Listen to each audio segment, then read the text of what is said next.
Well, these fish live at depths hundreds of feet below the surface, but scientists have their eyes on these pu'upu'u groups of opakapaka, onaga, and 4 other bottom-dwelling species in our waters.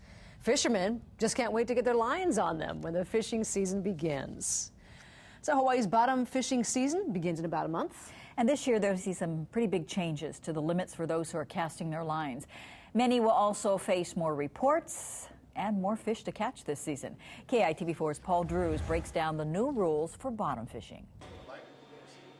Many fish for these bottom feeders because of their taste.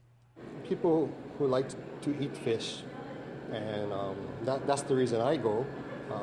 I don't want to go to the fish market if possible and spend $40 or $50 for a fish that I could catch on my own. But their popularity resulted in overfishing in the past, so now there's a bottom fishing season, which begins on September 1st and ends when a quota has been reached. Last season, that quota was hit in March, but because fishing reports aren't turned in until the month after a trip, an additional 16,000 pounds of fish were taken. So this year, reports will have to be in 5 days after a fishing trip. You guys filed your reports online? This allows for a more timely tally of, the total amount of bottom fish being caught. And therefore, as it gets closer to the federal annual quota for the year, we'll be better able to know when to close the fishery. It's a big change for everybody, and we need to have that happen. Yes, for the better of the fishery and, for sustainability of the resource. Those reports don't just add up the number of fish, but also provide important details of the health of their habitat.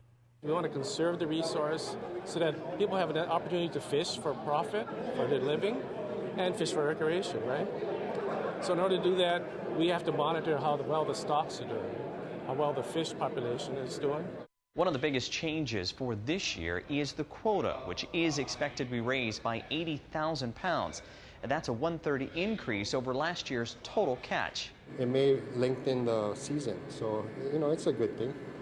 Paul Drews, KITV4 News.